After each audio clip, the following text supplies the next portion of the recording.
you so much, Judy. It is just such a treat to get an introduction from Judy. I've been waiting all year for this. A note of gratitude and recognition for the Wampanoag, Massachusetts, and area tribes on whose land I'm offering this talk.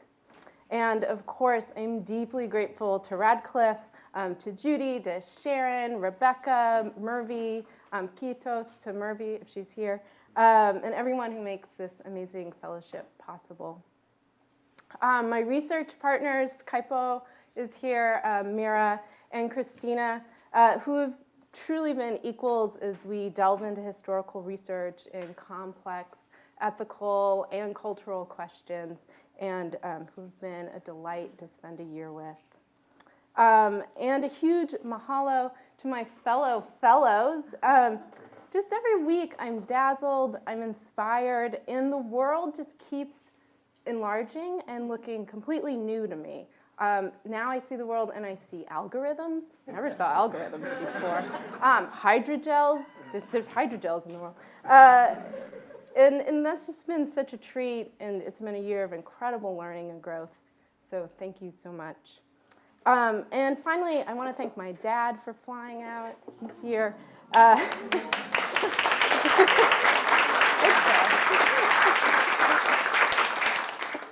There's a Hawaiian idea that we carry our ancestors on our shoulders.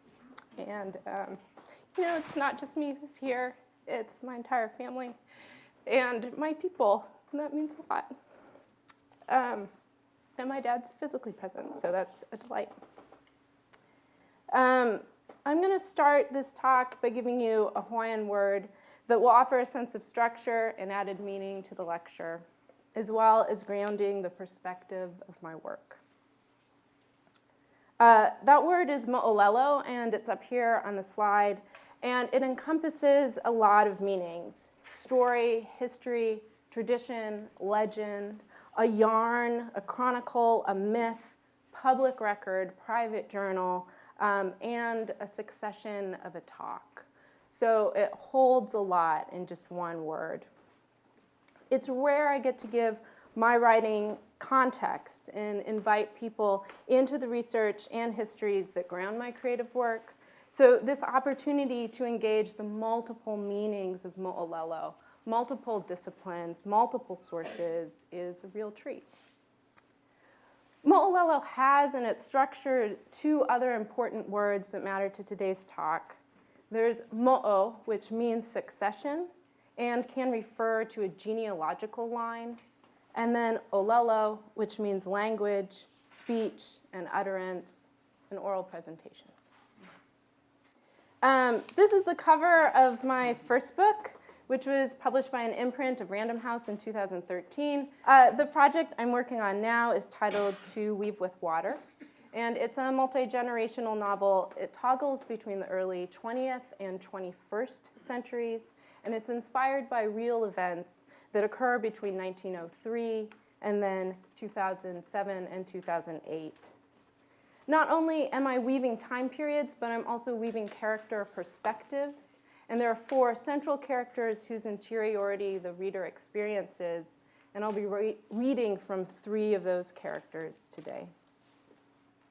To ground this talk, it makes sense to start by looking at Hawaii. It's an archipelago, and when you're there, you're the farthest from any continental landmass you can be. If you have flown into Honolulu, to the capital, or Waikiki, you've been on Oahu. If you've seen the volcano, you've been on the island of Hawaii, or Big Island.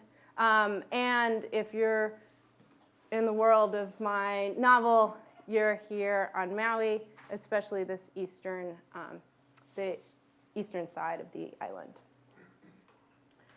I could tell you a lot about the origins of the Hawaiian people. I can lecture on the Austronesian migration theory, or seafaring, or the contemporary revival of seafaring. But I'm going to focus on one origin story, and that's how Kanaka Maoli, native Hawaiians, that's how they come into being, and also their relationship with kalo, or taro. Taro, as probably most of you know, is a tuber. It often has little, it can be purplish and have little things coming out of it. We'll see a picture in a moment. It's an origin for the Hawaiian people, and it also serves as an origin story for my novel. He Kumulipo is a genealogical account of the origins of the Kanaka Maoli. In it, or one version of it, Wa'akea, Sky Father, and Papahanaumoku, Earth Mother, who in this cosmology are both siblings and spouses, are the parents of the islands of Hawaii, Maui, and later Kauai. And with different partners, they'll actually birth the other islands as well. They also give birth to a daughter, Ho'ohoku Kalani, to generate stars in the sky. Wa'akea desires Ho'ohoku Kalani, and with her produces Ha'aloa Naka, quivering long stalk. But Ha'aloa Naka is an unformed fetus, is stillbirth, and they grieve the loss of this first child, and they bury him. And from this place where they bury him sprouts the first taro plant. The second child they have is named Ha'aloa, after his elder brother, and he's the first Hawaiian ali'i nui and becomes the ancestor of all the Hawaiian people.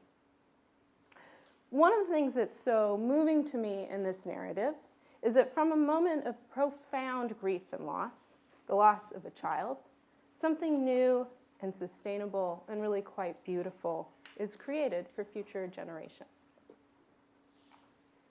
Now, there are multiple cultural and historical metaphors that arise from this story, and I wrote up there recommended reading, Lily Kala's Native Land and Foreign Desires, which delves into a number of these metaphors. But the two I'm going to ask you to remember for this talk are, one, that Kanaka Maoli have a familial relationship to the land. And as family, we're asked to malama aina, care for the land.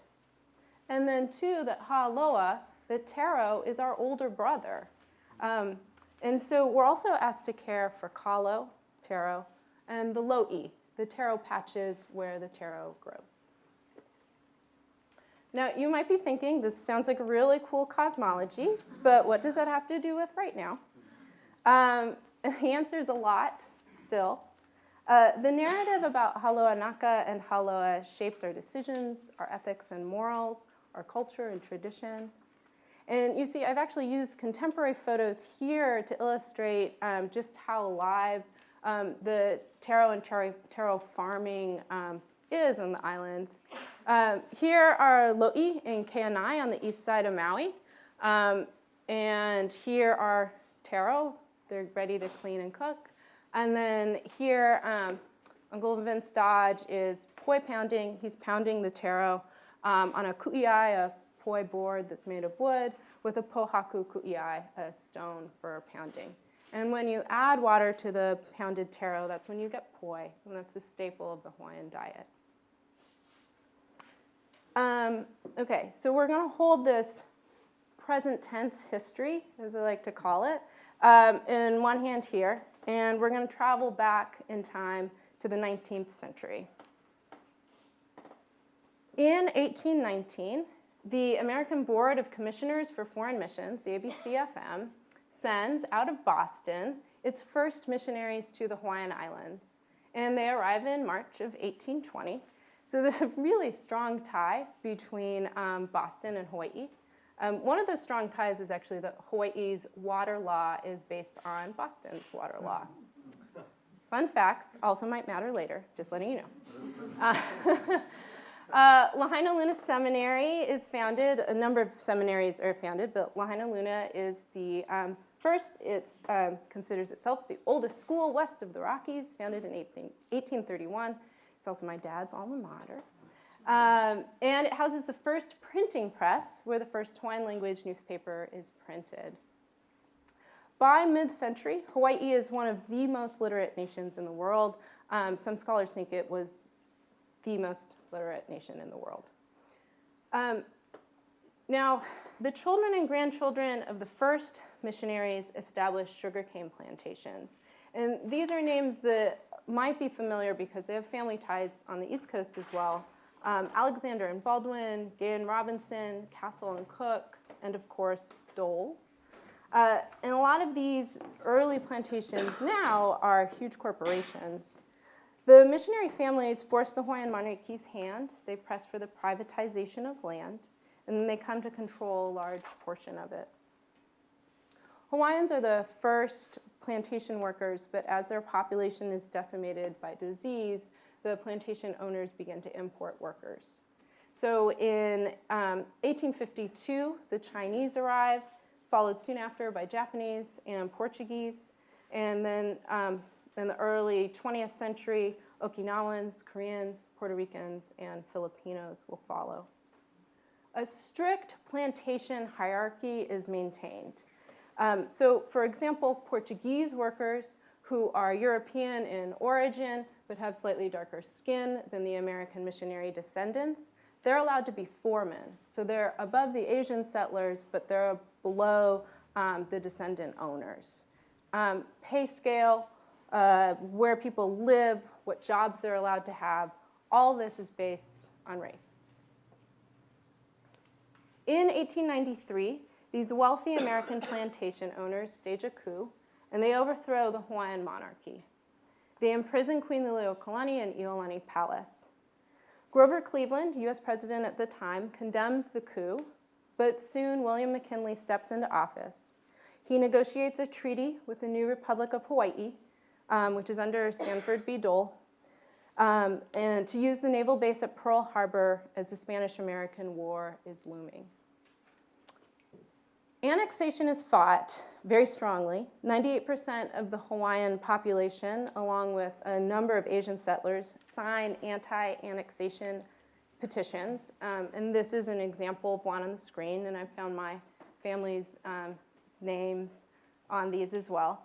But in 1898, US Congress annexes the Hawaiian Islands. And it's in this moment that my novel begins. It begins in 1903. A young Hawaiian woman named Mele has been schooled at the Mauna Olu Female Seminary on Maui. It's a real place, though she's a fictional character. She's inspired by young women like these pictured here. These photos are from a female seminary in Honolulu. And much like these young women, she is caught between worlds. The Hawaiian culture and knowledge and language of her early years, and the missionary education of her preteen and adolescence.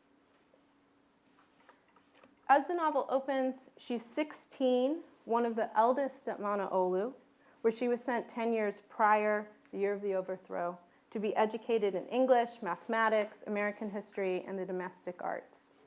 But she's already 16, so she's aging out of the school. And so she's faced with a choice, to either return to her father on the rural east side of Maui, or take a position as a domestic servant for an American plantation family.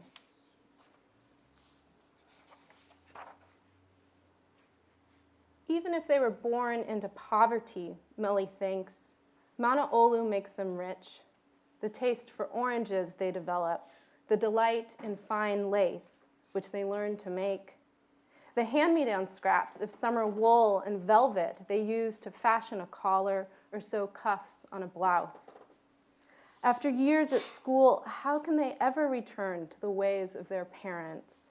They no more wish to dip their fingers in the poi bowl than they desire to live in a grass-thatched hale. When Mele last visited her family years ago, she found their living quarters unseemly, their closeness claustrophobic, bodies, the skin sticky with salt, the breath hot and damp pressed against her, until at last she found respite in a corner, far from her father and grandmother and siblings. Mele remembers her first night at Mauna Olu, how she peered beneath her mattress to see the ropes on which it rested, because she had never before slept elevated from the ground, and how she poked at the pillow to watch it exhale a feather.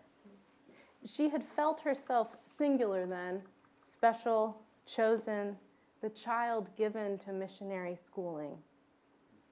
That first morning, awaking in her elevated bed, she had been dressed by one of the graduates, a girl named Luca, who was the same age then as Mele is now, and who gave her a blue calico sash for her dress. Later, when the water pumps failed, as they often did and still do, Luca was asked to search for the buckets lost in the cistern beneath the school. Mele held her breath while the brave older girl descended into darkness. A splash, then silence. One of the teachers pressed Mele's face to her skirt, as if she understood Mele's fear. When Luca finally reemerged, she had the expression of a newborn, face squeezed tight against the light, hands curled into fists. A bucket hung from each forearm and one from her left ankle. She had found 3, not just the missing 2. Her dress clung to her sturdy body, the nascent curves of womanhood beginning to show. How she was laughing. That's what Mele remembers most. Luca's open mouth, her white teeth straight and strong, the promise that here at Mauna Olu, everything could always be made right. The girls followed Luca, crowded into the doorway of the kitchen, their curling laughter rising upward, their fingers tugging at the dress encasing her, wet fabric peeled from brown skin.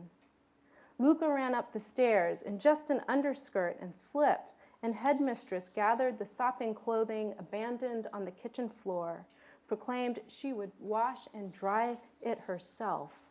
Such a brave girl, she told the others, such a good example for all of you. Now, years later, Mele is the one who owns these duties, who manages the steaming basins in the wash house and goes searching for lost buckets in the cistern. Mele, who's been chosen to uphold tradition. If she leaves, who will climb down the wooden ladder into the gaping mouth of the earth? Who will pose above the water, dress hem soaking in the cold? Who will know how deep a breath to take, how to dive into darkness, to swim with feet kicking, descending farther and farther? In the cistern, everything is black. No up or down, no right or left. A girl who doesn't know better might panic, drown even. Only Mele knows that when you cannot figure which way to turn, hold still, let the air in your lungs carry you upward. If only every decision were this easy, she thinks, this natural. Hold still, and your body will tell you what to do. At the same time that Mele is debating whether to return home or not, East Maui is experiencing an influx of Japanese workers who have been hired to construct the Ko'olau Ditch. Built between 1903 and 1904, the Ko'olau Ditch extends the East Maui irrigation system deep into the rainy windward side of the island. And to give you a sense, all these ditches were built in the late 1800s. And what they're doing is they're drawing water from the windward side that gets a lot of rain into the dry Central Valley where sugarcane is grown.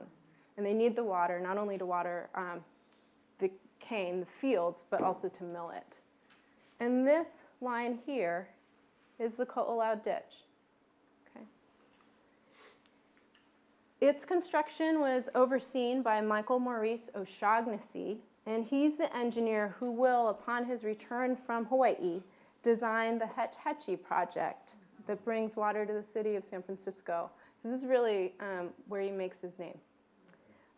The Ko'olau Ditch is one of the great feats of engineering, and there's tons of papers about it from this time and in actually like the next 50 years that follow. This project and another project he did on Kauai. You have a sense, I think, of the danger and the majesty of this side of the island when you look at this waterfall. The waterfalls are huge. Haleakala, the mountain is very steep. And on the east side of Maui, the valleys and peaks fold so tightly, it's like looking at an accordion. Okay. What you probably can't see is that up here on this bridge, which is going to connect two tunnel mouths, are the Tunnelmen, who are building these tunnels and ditches and siphons, this whole water system to draw this water to the Central Valley. The Tunnelmen are almost exclusively Japanese. There are a few Hawaiian crews, and there's Portuguese Luna. According to O'Shaughnessy, the Japanese men are stronger than the Chinese, more reliable than the Hawaiians, and cheaper to pay than everybody else. And it's because they're the lowest in the plantation hierarchy.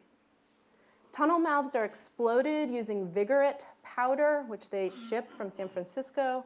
They pack that into boreholes with a fuse, and they light it, and they hope they get away in time. The Vigorate is highly explosive. Once they've opened up the mouth, they then hand drill. And I mentioned I think, do I have it up here? Oh, I don't.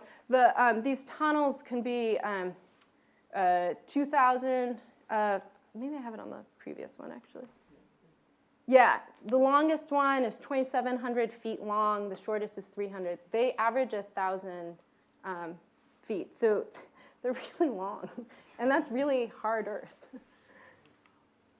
Okay. Joji, another fictional character, is one such tunnel man. He's in charge of the Vigorate powder used to explode the entrances.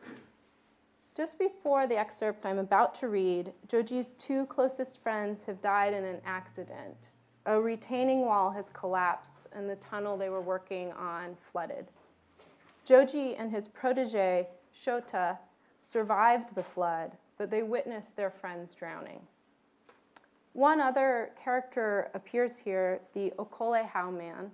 Okolehau is the Hawaiian word for swipe, so liquor made from, in this case, tea root, the tea plant.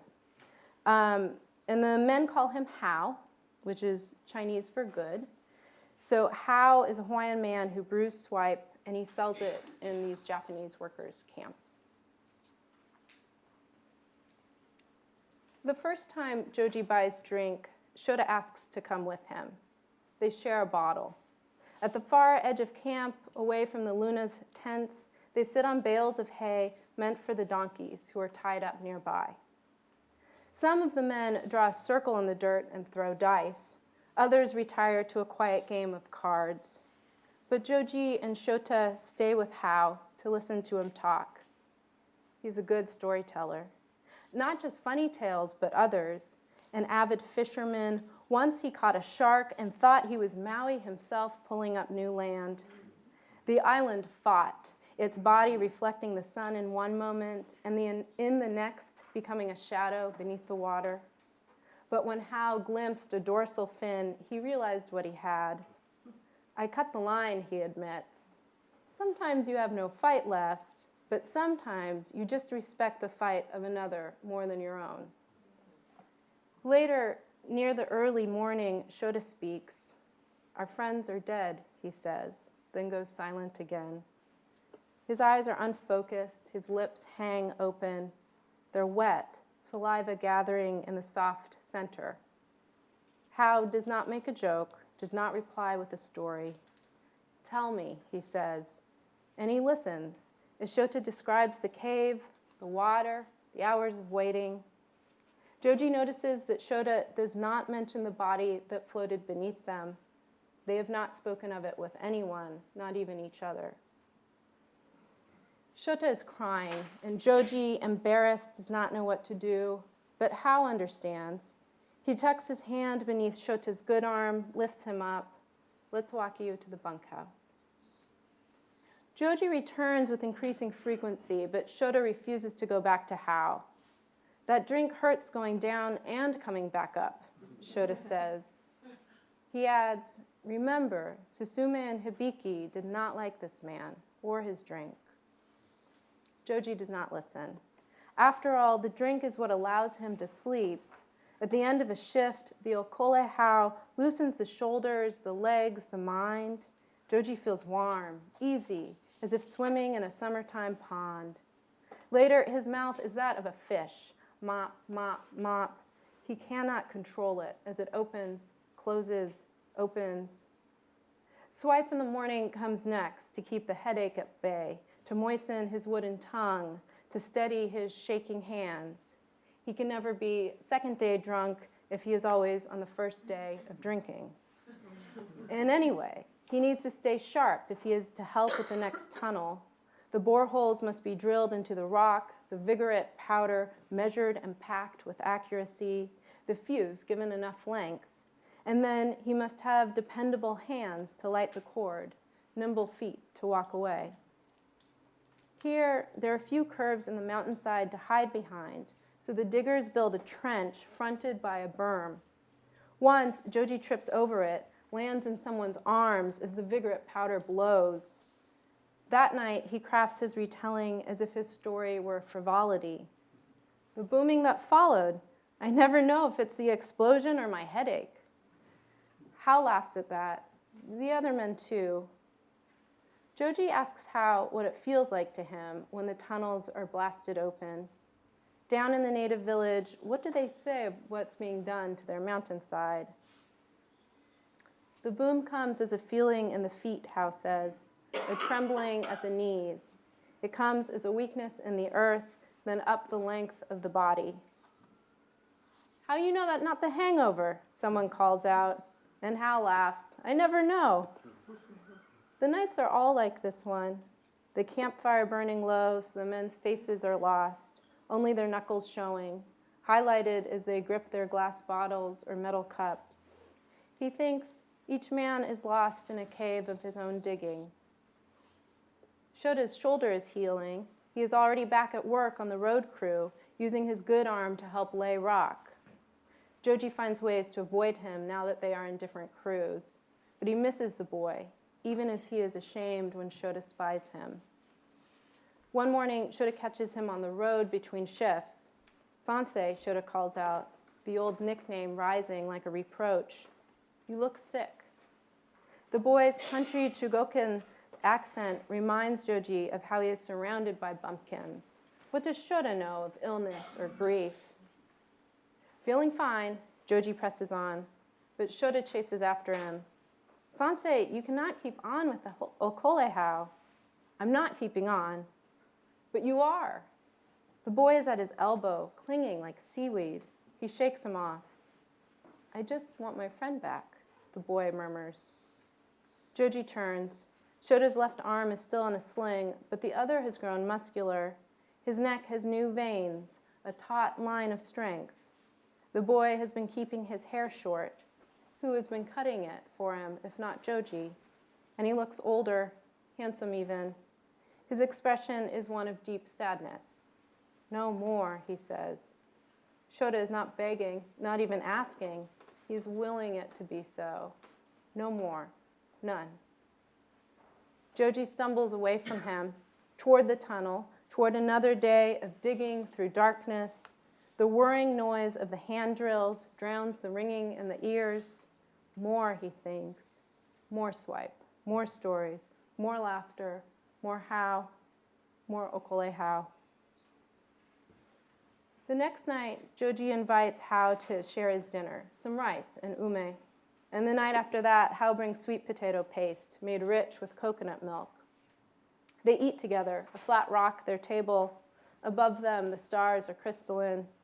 A rare night like this has beauty, brightness. Joji remembers one such in Yokohama, how the moon glinted off the ocean, and his father pointed to the outline of a Dutch trading ship in the distance. Joji has never told anyone about this moment, the thrill of it, the possibility of that single clipper, its sails set ablaze by the aquatic moon. Hal listens. He speaks of his own life, too, his one living child in seminary school.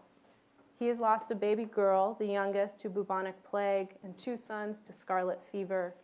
His wife was sent to the leper colony. Illness is a specter in his life, a malevolent spirit he and his people cannot shake. Yet he finds delight in the water, in the streams that run from the mountains to the ocean. I grow my kalo with that water, my sweet potatoes, Hao says. I bathe my mother with that water. Bathe her, Joji repeats, and then immediately is sorry. Hao's features squeeze the center of his face. She is ill, but the water makes her happy. On the good days, she can sit in the stream, splash herself. On the bad days, I wipe her in our hale. I feed her. She is like an infant. She suckles my finger when I dip it in poi. Joji cannot imagine caring for a grown human in this way. I feel alone, Hao admits, his words heavy. I am alone. My daughter refuses to return. She thinks I want money. I have a business. Why would I want money? I want her here with me. I want her with her family.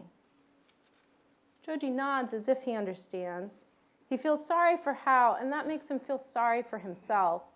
He is without family, without company. Susume and Hibiki are dead. The self-pity sweetens his drink somehow. Shota arrives, haunts the edge of the campfire. Tell them, Joji calls to him. Tell them how we saw Susume and Hibiki. Tell them how we saw the body at the end. Shota shakes his head, refuses. Joji feels angry. Why will the boy not tell Hao? Why will he not tell all of them? Joji wants everyone to know what he's endured.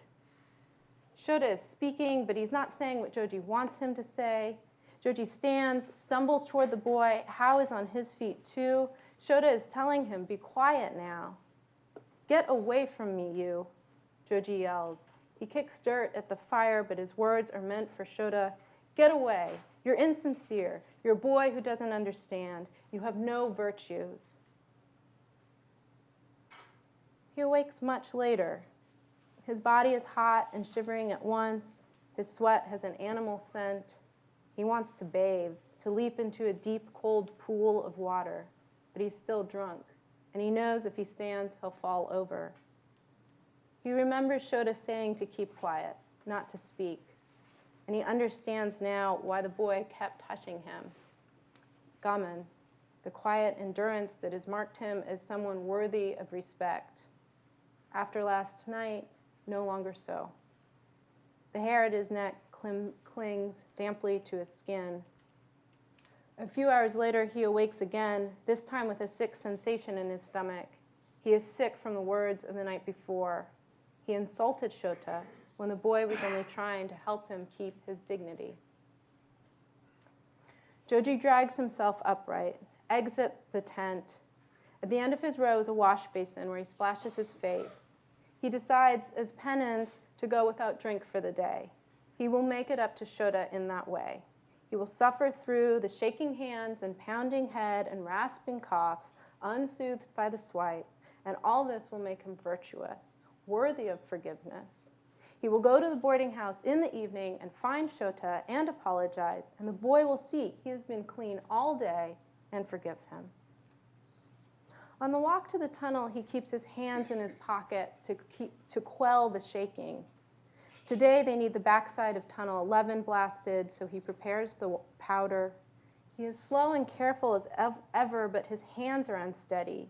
Twice he drops a portion of the vigorette, has to gather the red earth on which it fell, toss it over the side of a cliff. Diluted, it will not accidentally explode. He's sweating again, his shirt damp, his armpits squeaky. He lights the fuse at last and turns to walk away, his tread careful. He stumbles, feet mismanaged by the brain, and plunges forward, catches himself. He has to pause to sort his legs, his torso. The Luna, voice soft and cautious because of the powder, hisses. Come, Zhao, come. The urgency and fear in his voice is palpable. Joji pushes himself to the berm, one foot after the next. He wonders if his shoes are untied, if he has time to retie them. He pauses. The Luna's face is pale. The man ducks behind the hillock. Joji clambers over into the trench, and then the boom, the raining of rocks, how they make that scattering noise. He looks up at plant roots, overturned, bristling from the bank of earth. He stands again, legs steadier now, mine too. He climbs back over the berm. He moves quickly, wants to be the first there, not his usual calm, his usual patience. He knows the sound was different this time, shallower, shorter. He He wonders if they've hit another lava tube. He will apologize to Shota after this shift ends. He went too far last night, spoke too freely. The okolehau brings that out of him. He'll take a night or two off from the swipe, return to it with greater control. He steps forward to study the rock, its angle of shearing. Far to his right is a trail of cord. His mind is slow to respond to what it means. The borehole, unexploded. He reaches his hand forward, as if he could repack the powder. His fingers graze the rock, and then the world convulses.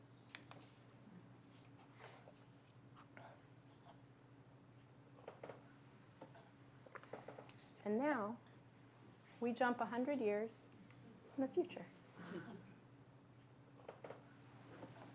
By the late 20th century, Alexander and Baldwin, or A&B, the last sugarcane plantation on Maui, and soon to be the last in all the islands, through their subsidiary, East Maui Irrigation, EMI, has diverted over 100 East Maui streams collected on 33,000 acres of conservation lands. And they use this water to irrigate their sugarcane fields, which is managed by another A&B subsidiary, HCNS, Hawaiian Commercial and Sugar. In the mid-1990s, a group of East Maui taro farmers, gatherers and fishers, form a group called Nā Moku Aupuni o Ko'olau Hui. It's a community organization that, with the Native Hawaiian Legal Corps, sues A&B and EMI for their constitutional rights to access water and pursue Hawaiian traditions and customs dependent on free-flowing streams. The Ko'olau Ditch is the center of that lawsuit. Here's a view of the East Maui town, Keanai.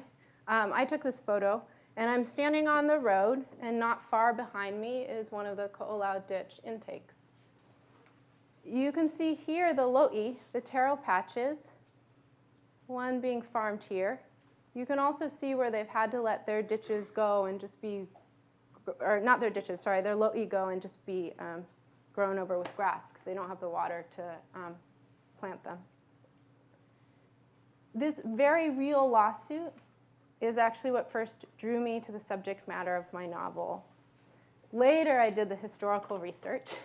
So the bulk of this talk came much later, actually. But first and foremost were these taro farmers. Now, all my writing circles around questions.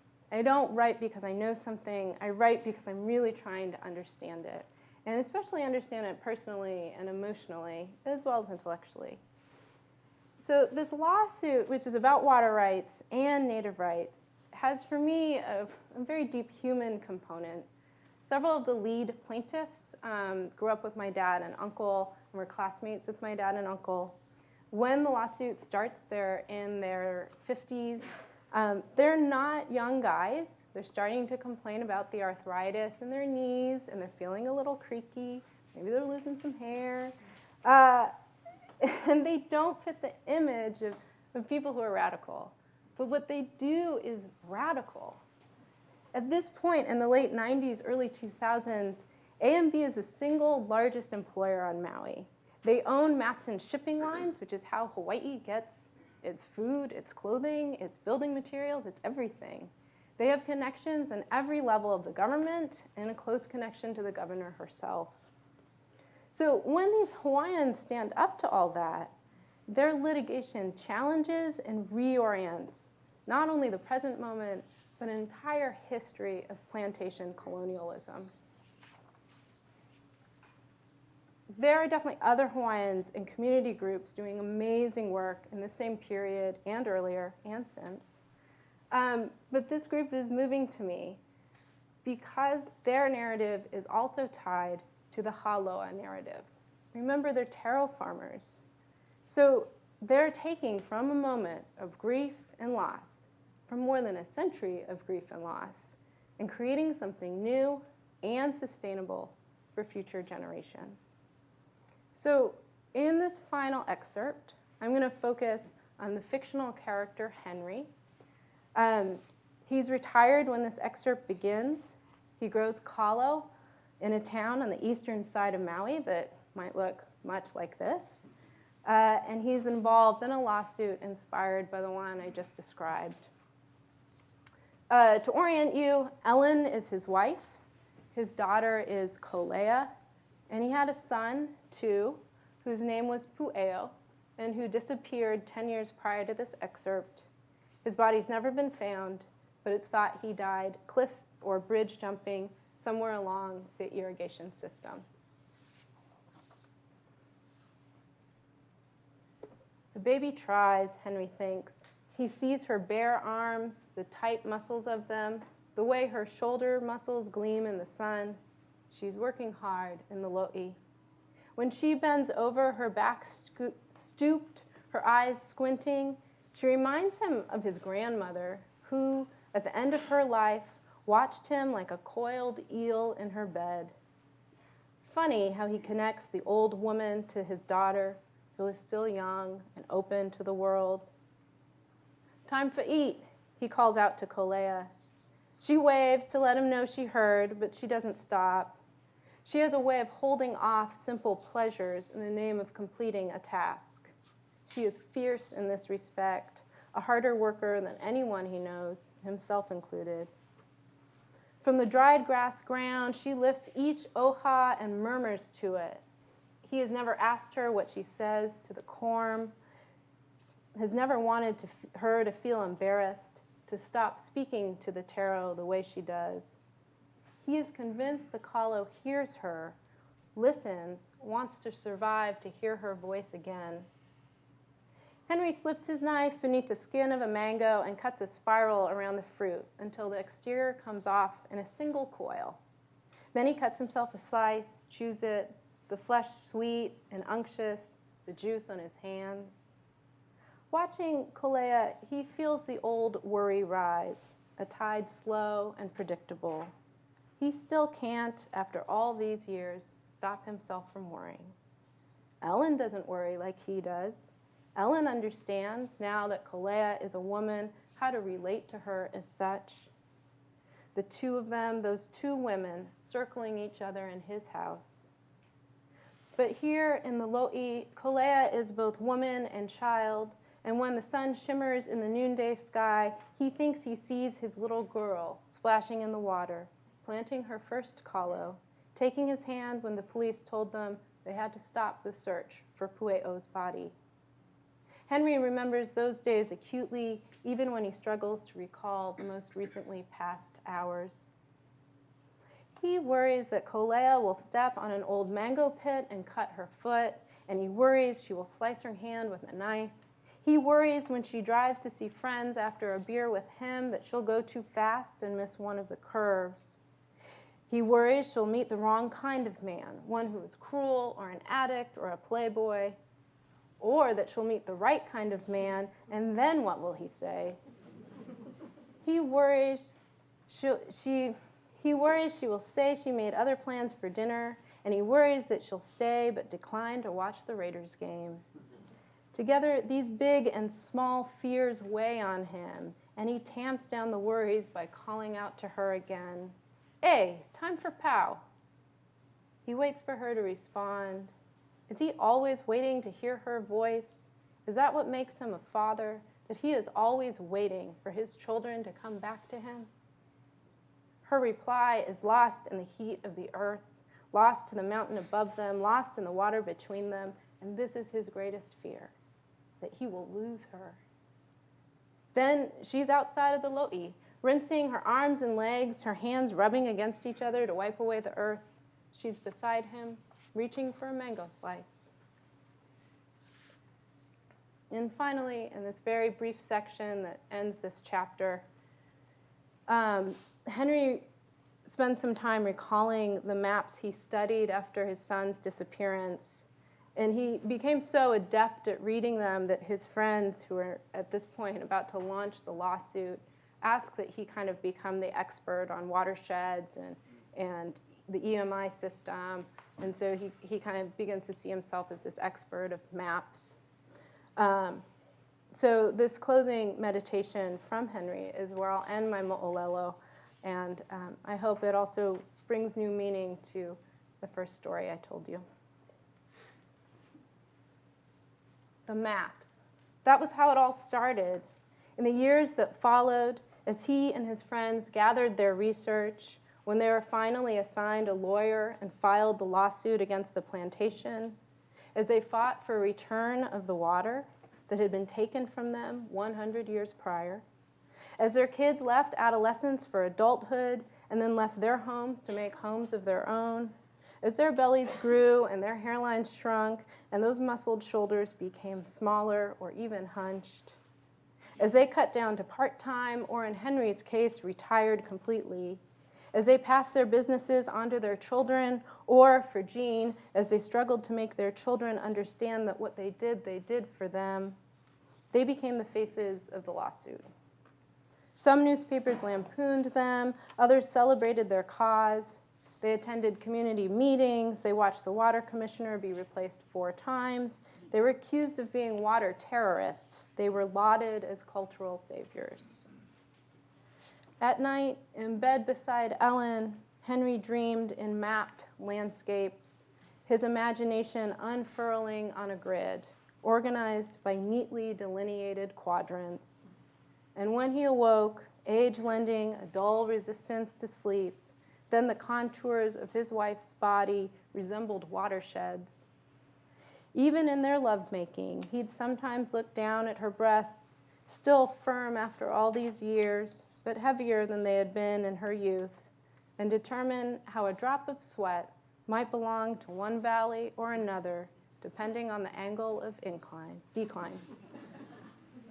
He lost himself in those maps, just as his son had been lost to him somewhere in the folds of this island, and Ellen, too, was soon seduced by the ascents and descents, the swerving lines, the possibility that one of these times, when they unfurled the map, they would understand where their son had gone.